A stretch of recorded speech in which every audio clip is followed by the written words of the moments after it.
Right. Hi again, everyone. It's still Saturday. I'm following up on a session this morning. Um, I said on the task for the section 6 that I would deal with the universal design for learning and then have a sort of more teacher-led section. And I would lead you into maybe selecting one or two readings and then finishing with that for section 6.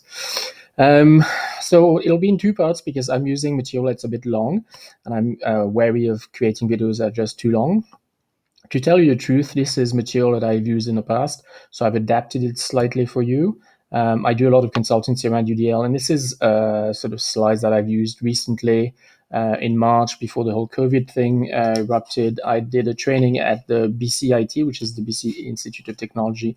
They were interested in universal design for learning, so I've simplified that a little bit, but using similar slides. Okay, so before we go into looking at what UDL is, I always find it's actually useful to look at why is there even a need for a new framework? Why do we even need a need for a new framework in higher education with regards to inclusion? So, in order for people to really be able to be looking for something new, you have to show them that what we have now is not working. What we have now is accommodations. That's the statutory word for what the process that we have in place in higher education.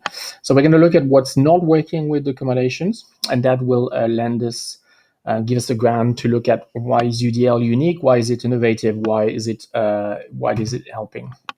I apologize too. It looks like on videos I'm squinting. I've had a terrible eye infection all week, and I'm on the antibiotics, and it's a lot better. But no, I know in video I'm still looking like I'm squinting sideways, so I apologize for that. So, what's not working at the moment? I'm going to present you some information which basically comes under five headings. I call them that sort of the pillars of this reflection around what's not working with accommodations in higher education at present. Why these five pillars? They're the results and the product of research which I did when I was at McGill with my team in accessibility. It was long-term qualitative work, and basically it worked around. It was obtained through a process of triangulation. So we started workshops for senior administration, student service personnel, and for faculty. And then as the workshops would be developed, we were getting feedback from the early participants as to what needed to be included. So really what I'm presenting to you in terms of these five pillars are arguments that we've had from a large campus of almost 50,000 students and about 6,000 staff, faculty. And it's their feedback that has consolidating this vision on what's not working. And we've systematically gone about it with like this when we've introduced UDL at McGill. We've looked at what's not working in the current situation to get people to be receptive when then we're presenting a framework. Because if you are trying to talk about universal design for learning to your colleagues, for example, if you're interested in this and you want to create a community of practice, it's, we don't like change in higher education. So you will get a pushback, you will get resistance when anything new that you're putting forward. Always taking the time to actually show what's cracking at the seams, what's not working, is going to give you a fertile ground to then get people to buy in into what you're actually suggesting. So this is the way the deck slides, the slide decks are created. The first slide deck and the first video will be about what's not working with the accommodations process. And the second one will be about UDL proper, once we've established the need in higher education for something new. So the five pillars that are going to organize this thought in this presentation are resource management, and I will go into more detail, obviously, on each of these, but looking at what's no longer working in terms of resource management and accessibility, looking at the increase and the explosion of diagnosis and their complexity in higher education. We're going to look at sustainability and looking at using sustainability as a lens on our practices. We're going to talk about the social model, as opposed to a social model disability, as opposed to the medical model. And then we'll also talk about a new imperative, which comes from the student voice themselves, in a sense that students in higher education are more and more vocal about what they want to see in the classroom in terms of inclusive design, inclusive education. So there's not going to be too much text on this. I'm mostly going to talk to the slides, and it's normally slides I use in professional web talks, so I don't really work with much text on the slides. It's mostly about giving an opportunity for reflection and discussion. So this is a picture that will speak more than words. It's an image of the volume of service provision requests that we received at the USD, which is Office for Students with Disabilities at McGill. So I arrived in 2011, and you see that until 2011, pretty much numbers were pretty pretty stable and around 500 students for a campus of 50,000 students, so very small, 1%. And then we started seeing this increase, right? And I left in 2015. I don't have more recent graphs immediately available, but when I left, we had reached 1,800 students. So we were getting close to 3-4% of campus, and now I think they've actually achieved 5% of campus. In some universities, Brighton University, for example, in the UK, if you're wondering how far this can extend, in the UK, as a Brighton University has 10% of its student population registered with accessibility services. And by this I mean registered. So they have provided documentation, they've come for an appointment, they've registered, they're receiving accommodations. In other campuses, the numbers that you're seeing don't take into account students who may not have enough documentation, who may know that they have a disability, but they haven't come forward for processing for an appointment. They haven't got the documentation. Maybe they don't have enough money to obtain documentation. So we may be dealing with a lot more floating population with needs than the one that we've actually got registered.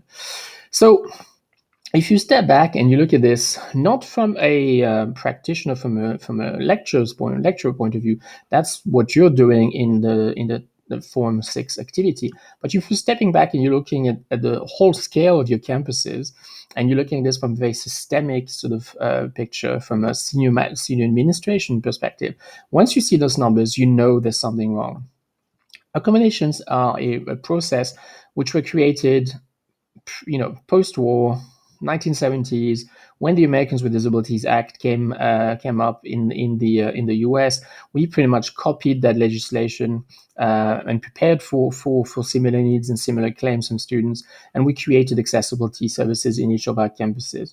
Normally, the system is done to address the needs of a tiny little fraction of the population, because originally you really, and we'll look at this in the next slide when we look at diagnosis, you really only had students with very visible disabilities, mobility impairment, hearing impairment, visual impairment, and really we weren't talking about all the rest. So very small percentage of the population. And it was okay to deal with these students outside the classroom through a parallel system of accessibility with specialized people who were able to give one-on-one intervention sort of strategies for these students. Now, when you look at the numbers, and when we reach 5%, 7%, 10% of our campuses that are actually requiring these services, can we still carry on doing things the way we're doing them? Is it even economically viable? Can the accessibility services even deal with this kind of numbers, right? What we're seeing across North America is that the numbers are so high so that students can't even be seen or registered because it's a huge bottleneck, and the service is just not large enough. And do you want to make them large enough? Do we really need 10% of our campus population to actually be relying on an accessibility service rather than not instructing themselves? So I leave you with that picture, but obviously we know something is not working. And this is of great concern. If you speak to your senior administration on most North American campuses, they are well aware that this model can't continue. It's unsustainable financially, in terms of personnel, in terms of volume, even in terms of office space. It is no longer viable. The second change has been the explosion of diagnosis. So as I said before, when you run an accessibility services in the 70s, usually you had three specialists. You had a mobility impairment specialist, a visual impairment specialist, and a hearing impairment specialist. They had extremely specialized targeted knowledge regarding these three disabilities, and that made your office run. What we have now, and this is again old 2012, 13, just before I left, but this is a kind of pie fragmentation of the sort of spread that we see in terms of accessibility needs on our campuses. So this is from McGill, but they're very, very standardized. You're going to see very repeated patterns across North America. You have learning disability and attention deficit disorder, which together make about 25%, so one quarter. You have a good quarter, which is on mental health. And then you have multiple impairments, which usually means comorbidities. So students will have, for example, attention deficit disorder and mental health disorder, and so they get classified separately. You still have, obviously, all the traditional disabilities, hearing, visual. You also, what you don't see here now, you have bipolar disorder as well. and autism, bipolar disorder, so will now be in mental health, but sometimes it's placed separately because it's such a high percentage of students, and autism, which also now often is broken up further and represents a separate category in the pie. What this really shows us is that this targeted, individualized sort of intervention that happens in accessibility services is no longer possible. Because in the old days, as I said, you would have 3 specialists in your office. Now, if we want to carry on doing this sort of targeted, individualized intervention that specializes on a diagnosis, we would need about 12 to 15 specialists in accessibility services. And these specialists would need to have expert knowledge that would go all the way from being medical doctors, because a lot of those are still chronic impairments, could be medical conditions, all the way to psychiatrists, because you have this quarter of the population actually is registered because of mental health issues. So again, as to the viability of these models and processes, the offices can no longer work because we simply don't have that expert knowledge available in these offices.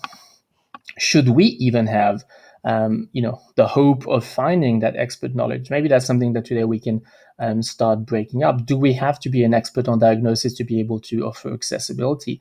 I'm going to suggest that no, that's not the case. And maybe that's why we've gone on a tangent, we've gone off paths for the last decade or so, because we continue to be racing behind the DSM-5, trying to keep up with this sort of fragmented diagnosis, when really maybe we don't need to. Maybe we can actually create accessible provisions without necessarily having an expert knowledge on these diagnoses. So again, I leave you with that visual map, but this is the complexity of what accessibility services deal with. And as instructors, often it's easy to send someone to an accessibility service saying, right, I'm relying on an expert, but the experts are no more experts than you are. It's sort of mythical perceptions that accessibility services have access to that knowledge. They simply don't. So really, we're playing, a sort of tennis game with the students. Go and see them. They go there. They don't necessarily have the solutions. They hope that you, as a faculty member, will have the solution. And the students are bounced back and forth in the system where no one actually is coming up with any tangible goods. Okay.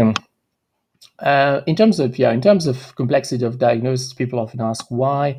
There's a tendency to over-pathologize.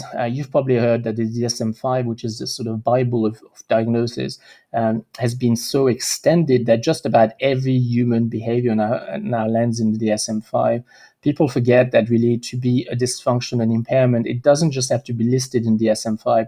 It has to significantly affect your ability to function or your quality of life. So you will see things now like nail biting is a DSM-5. That doesn't mean that nail biting is a dysfunction in itself or deficit in itself. But obviously, if it became chronic enough that it prevented you from actually functioning in society or having quality of life, then both elements together become a diagnosis under the DSM-5. Why?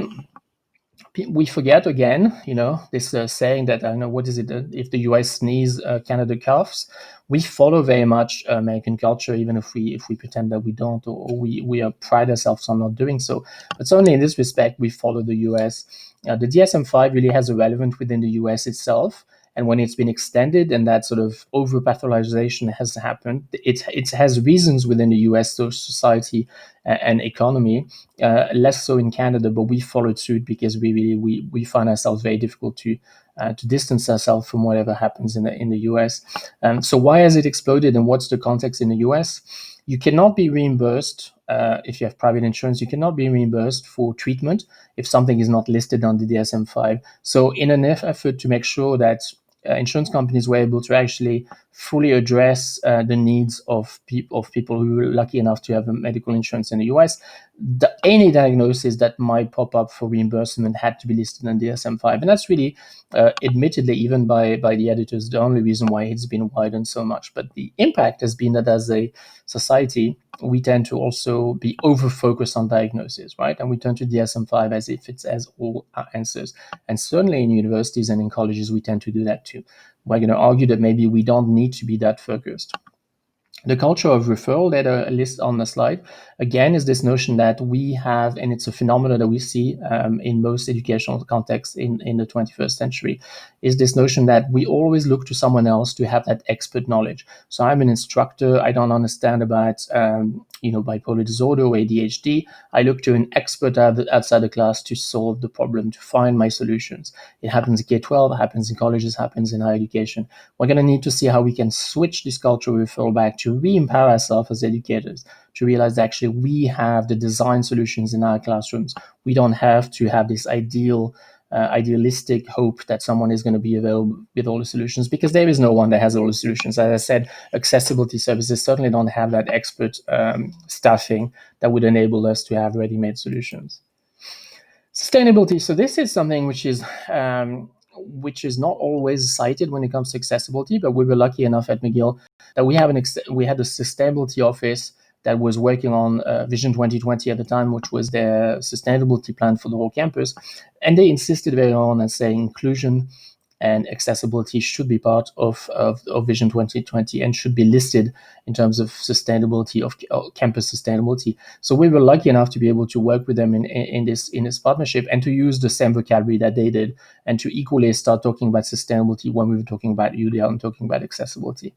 It is important, and it is an important lens, because if you look around and you look at what's happening now in terms of accommodations and the way we process accommodations, if you talk to accessibility services and ask them the simple question, which I used to do in our retreat, could you see yourself carrying out your job the way you're doing it now in 5 years' time?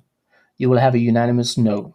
Right? People are still putting up with it. They're trying to make it work, but they have a very clear, conceptual understanding that it can no longer work. And suddenly they cannot see themselves doing this and practicing, carrying on with this practices the way they're doing it now in 5 years' time. If you ask most faculty certainly in most universities, and I assume in most colleges, can you see yourself dealing with the sort of the challenges that you have with inclusion in the same way that you do now in 5 years' time?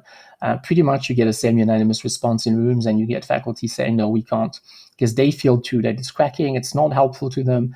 And they receive these letters that tell them that someone has a disability in their class, doesn't tell them what to do. They don't have the training, they have not had the awareness, they haven't necessarily thought about what inclusion accessibility means. They're feeling the strain. It's sometimes very tense in the relationship with the students who are making these requests. They understand that this can't carry on, and they want other solutions too. So I think we're all feeling it, that these practices are unsustainable. And they're unsustainable at 3 levels, which I've listed there. Institutionally, because there's more and more tensions, right? Faculty saying accessibility are not giving me a solution, accessibility saying faculty are being unreasonable, and that tension is getting worse and worse. So we need to work towards more institutional sustainability. But we also have to look at, for us as faculty, sustainable teaching practices. If we know that what we're doing isn't working, if we know it's creating tension with the learners that have diverse needs, if we know that we don't have the solutions yet, we understand that is going to put a huge strain on us as instructors and faculty members. So if we are worried about sustainability of our practices, we must start looking for what I call sustainable teaching practices. So what can we do? What can we redesign in the way we teach to make sure that the practices themselves are sustainable? Right? Sometimes you try something, it doesn't work. It's unsustainable. Much of what we do now, I will argue, in terms of practice for inclusion, is non-sustainable. So we need to redesign, and we need to find practices that are sustainable. What does it mean that they are sustainable? It means that they don't increase your workload. They don't get more complicated over time. The volume of what you're doing doesn't get unmanageable with time. We have to find ways that enable us to keep it manageable, practicable, and under control. And then there's the individual sustainability, because all of us, accessibility staff, faculty, some administration, are getting closer and closer and closer to burnout. So if we want to maintain our jobs, if we want to be happy in our jobs, we want job satisfaction, we have to look at individual sustainability. And that's basically job satisfaction. How can we change the way we do things so that we remain happy about working, we remain happy about teaching? So it's a lens that's important too. The third, I think fourth lens is maybe the most important. And when we used to walk into a workshop, because I work in accessibility and I used to work in social justice, that was the main argument that we would walk in and try to discuss. Not everyone is interested in this. And that's why it's become interested with the triangulation and feedback to have added all the other arguments, because they may be more appealing to students, more appealing to senior administration, more appealing to other people that you will have to convince and talk about. But this is important too, and it's a big piece of the puzzle. So what is the social model of disability? You will see there's some interactions there, interactive activities, because as I said, I've lifted this from a live workshop. Most of the time when I talk to an audience, whether it's accessibility services, it's faculty, people are not quite sure what social model of disability is. So in the next slide, you have a link to a video by Judith Butler. Judith Butler is an academic. She works at Berkeley, a scholar originally she was a scholar in critical theory, and now she's a scholar in postmodern thought. She's sort of switched along that continuum. Has done a lot of work around gender, very important work around gender, and this discussion of gender as a social construction. She's done very similar work with disability, looking at socially reconstruct disability, has done other also interesting political work around immigration and illegal migrants and things like this. But here today we're going to focus on her work on disability. It's an easy little video. It's about 20 minutes long, but I'm only going to ask you to look at the first 8 minutes, so you can time yourself and you can stop at the cutoff. And you will see it's a sort of conversation. She's talking to an artist living in San Francisco who's a wheelchair user. And she introduces the social model in sort of a discussional way. So what I encourage you to do is to stop this recording, get onto the PowerPoint, watch the video for 8 minutes, and come back. It will make a lot more sense in the rest of the conversation if we've had a chance to do that. Okay, so I'll take a break. I won't take a break, but you can pause the video. Okay, so we'll continue.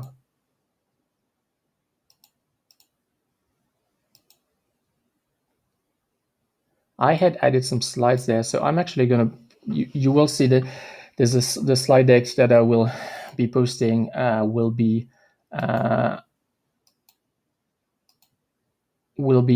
more complete, because I see there's a blank slide there, which I think didn't save on the computer before I sent it to myself on my second computer.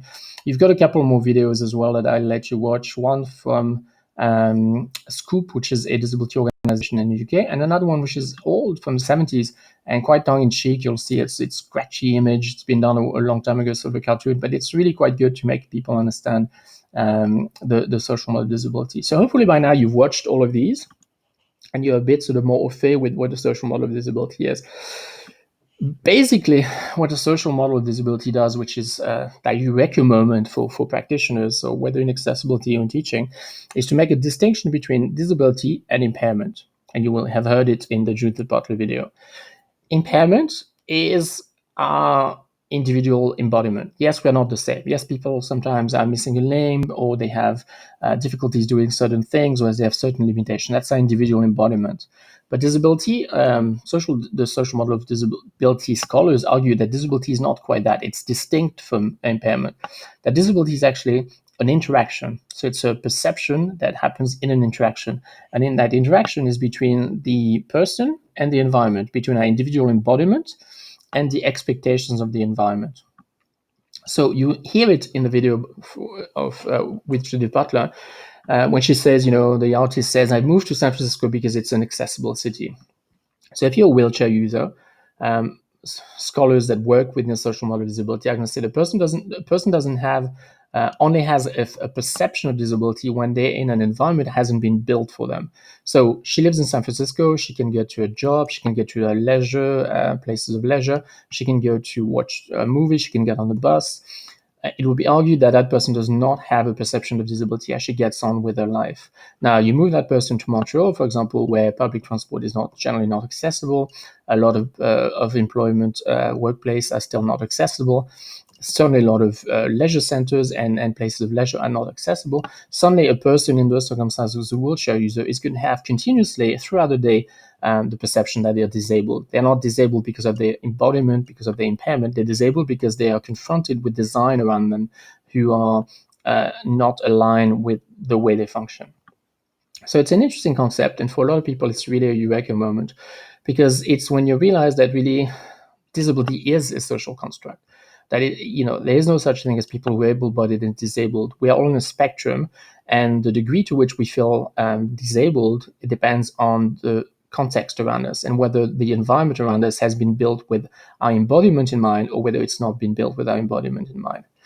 If you do this exercise in a large class or a large group and you ask people to actually talk about one thing that they cannot do, so one impairment, one deficit that they have, I can guarantee you will have absolutely everyone in the room who will identify something that they cannot do physically because of their individual embodiment. But the lucky ones of us have impairments that do not clash with the social expectations of the environment, with the way the environment has been designed. And that's the only difference. It's whether there's a clash there or there isn't. Very important point. And in higher education, we've been talking about social model disability for a long time. So this has been around since the 70s. It's not new by any means. You've got someone called Colin Barnes in the UK.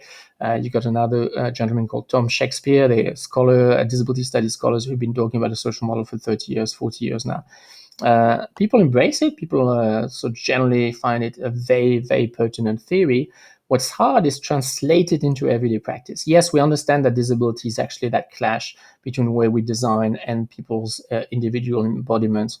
But how do we then translate this into our practice? And especially for us, how do we translate this into our classrooms? If you often people say, I understand it because of the wheelchair. People usually don't have a resistance when they're trying to understand the social model and you use the wheelchair. So when you use that video, now transfer this to the classroom.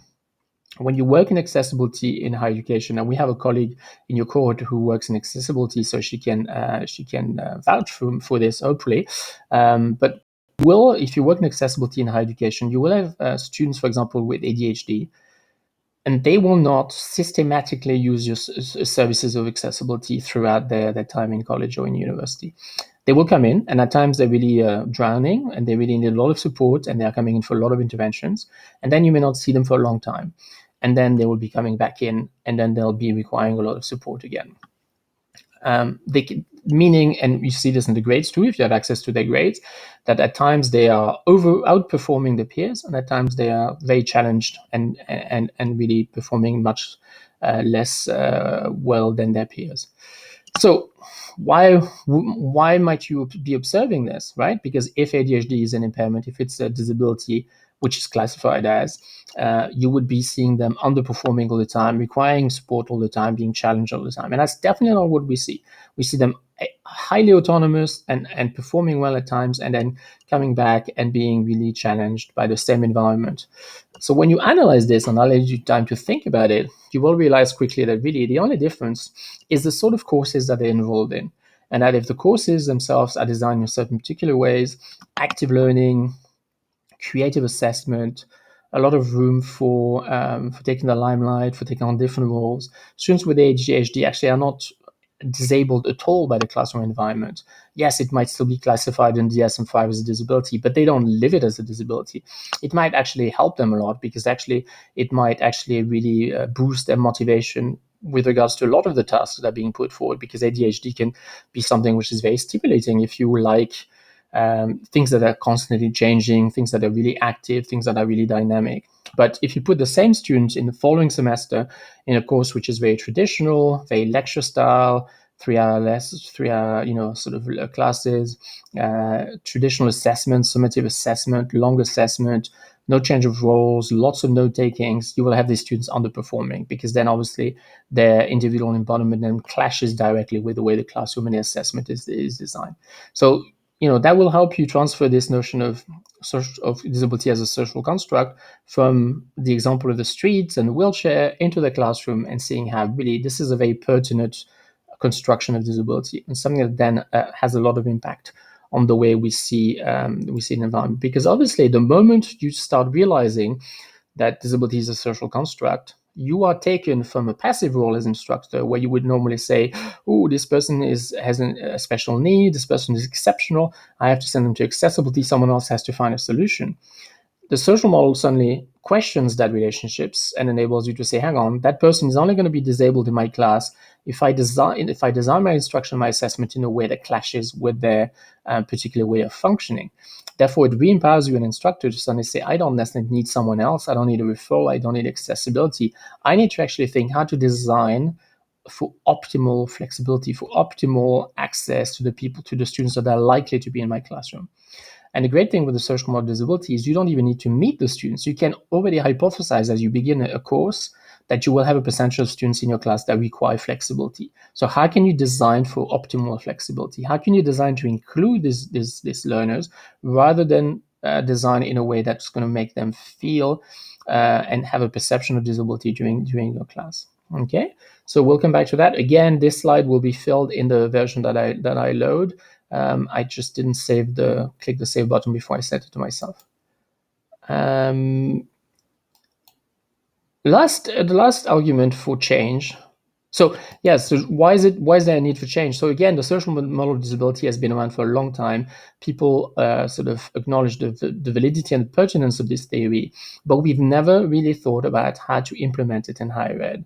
And the time has come now for people to not just look at the social model disability as something exceptional, but to translate it into classroom practice and to really see what impact it has to have on the way we design our classrooms.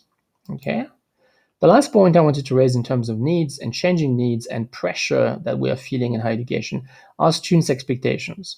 Student expectations have changed a lot in the last decade, and more we see students that are ready to be very vocal when they are diverse learners and their needs are not met.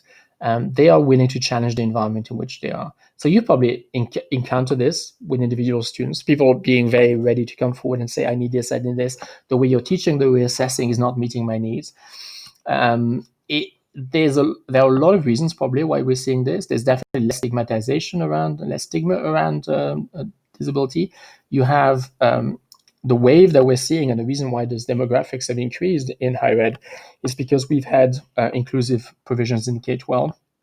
So the first generation that has gone through non-segregated, inclusive, sort of mainstreamed K-12 education is in higher. Actually, they've graduated already. So we're in the second wave now. This is the wave that hit in sort of 2011.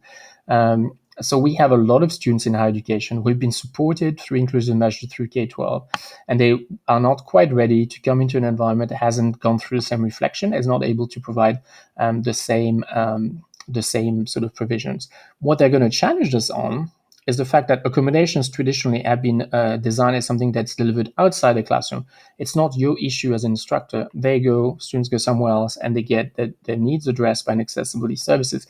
That's not the way it works in K-12 education. It happens in the classroom. It's a whole class approach. That's why we say students are mainstream. So students often not only have high expectations as to the quality of inclusive provisions offered to them, but they want those inclusive provisions to be offered to them in the classroom itself, in your lecture room, in your class.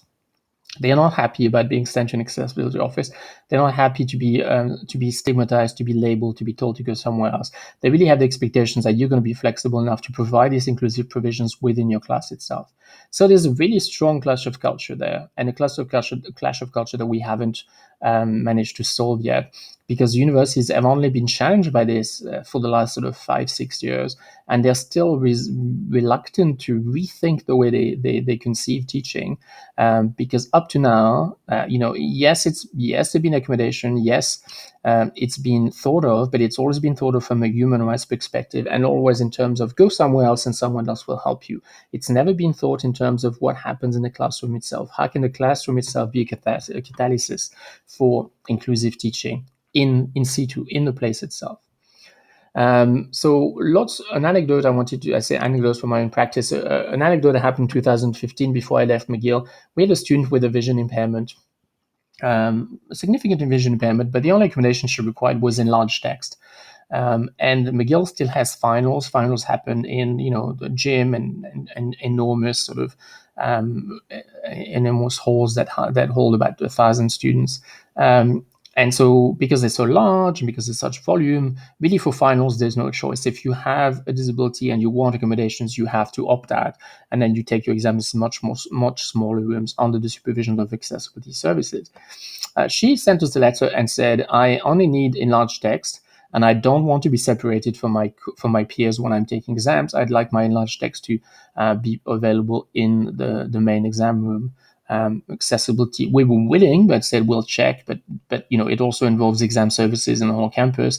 We'll check. They right away, everyone at our level said no, that's not possible. If the person has a disability, they need to have their accommodations provided in a separate room. She wasn't happy with this. Didn't see the point of being segregated when what she needed was something that simple. It went to the head of student services. It went to the VP of student life and learning. Ended up with a letter from the student on the president's desk, and only then, with the threat of sort of letters going out to the provincial press, was it solved. And then the student was given enlarged text in the normal exam room with everyone in finals.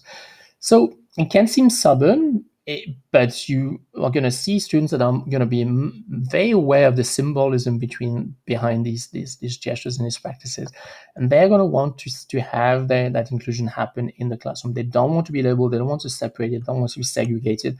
They want it to happen in the classroom, which is going to obviously rock the boat, because at the moment we're not doing that.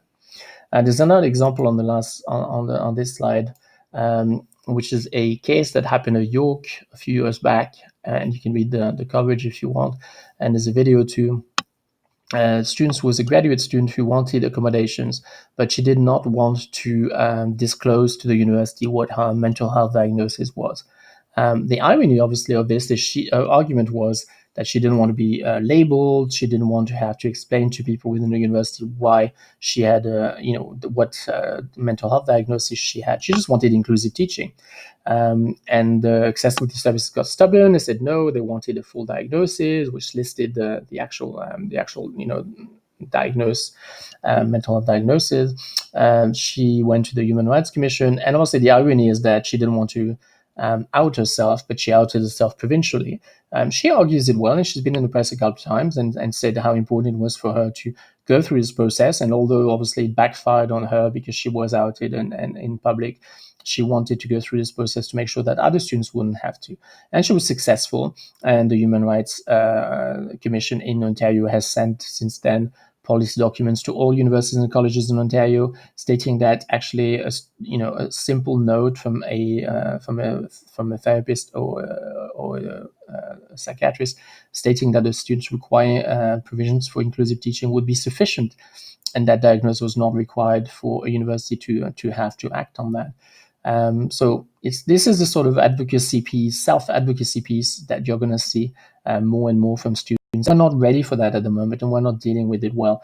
So what happens is it leads to a lot of human rights cases, a lot of complaints, to be honest, a lot of checks being written, because a lot of these things get solved just before they go to court, but it usually means that the institution pays out a large check as compensation. Again, when we think about in terms of sustainability, this is not going to be a very sustainable way of dealing with student voice. And we're going to have to make sure that we listen to that message and we find ways of providing inclusive education that does not stigmatize, that does not segregate, and that happens in the classroom itself.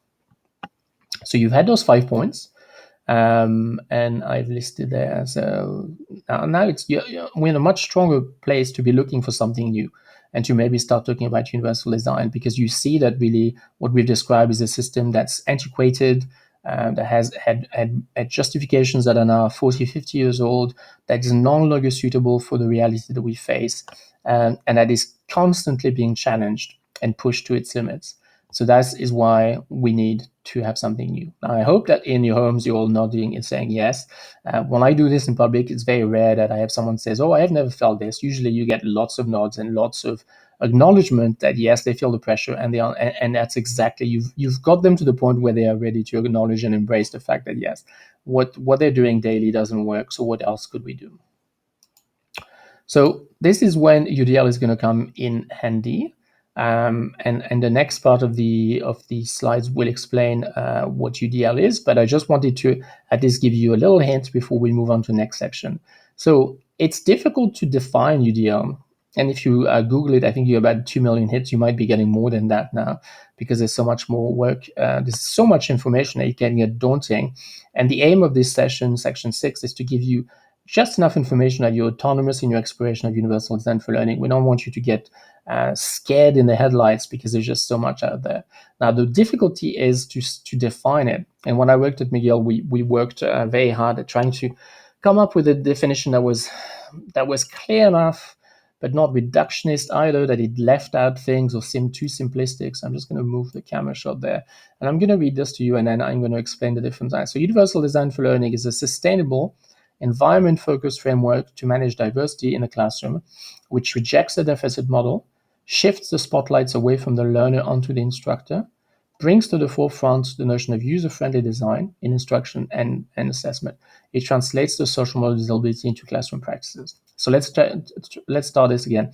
Universal design for learning is sustainable. We've seen that what we do with accommodation is not sustainable in terms of resource heavy, really expensive, and also it is, we will see, something that we keep spending, but it's not changing our practice. Therefore, it's money that we really throw out the window, because as new students arrive, they go into the same courses, they need accommodations. The same students go into different courses, they need accommodations. So the demographics can only rise, the volume of service requests can only go up. It's not sustainable. If we want to do something sustainable, we have to actually provide services that change the way we teach, that has an direct effect on the teaching practices themselves. It's environment focused. Yes, because it's universal design for learning is thought of within the social model of disability. So we're not trying to change or cure or solve the problems of the individual. We're looking at how we are sometimes in terms of design are responsible for creating environments that disable people.